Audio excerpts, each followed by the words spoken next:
gising pa din ako. Hindi ko alam kung hindi at hirap nga lang ba talaga akong matulog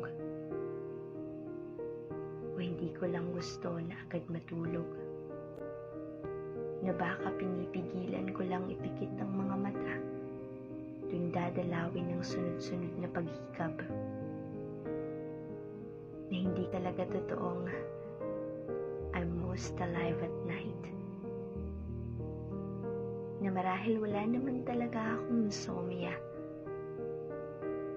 na ilusyon lang ang gabi-gabi kong pagkabalisa, na pagbabalat kayo lang ang magdamag kong pagtulala,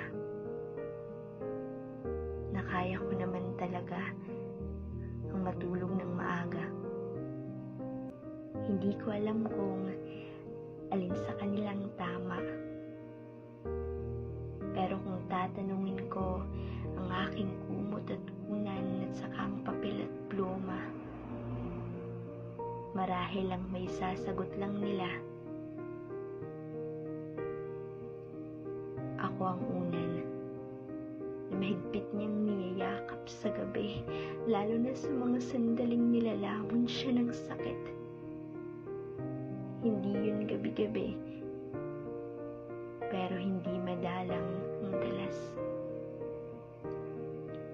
Ako ang kumot na naging pamunas ng kanyang mga luha, nagsilbing panbusal ng bibig tuwing hihibik ng may hikbi na tanging siya lamang ang nakakarinig.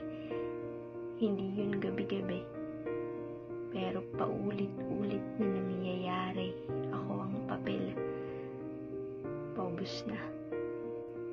Sinulatan niya ng lahat gamit ang ploma, nagmarka sa mga pahina ko kung paano niya ilarawan ng pasulat ang dinaramdam niyang bigat.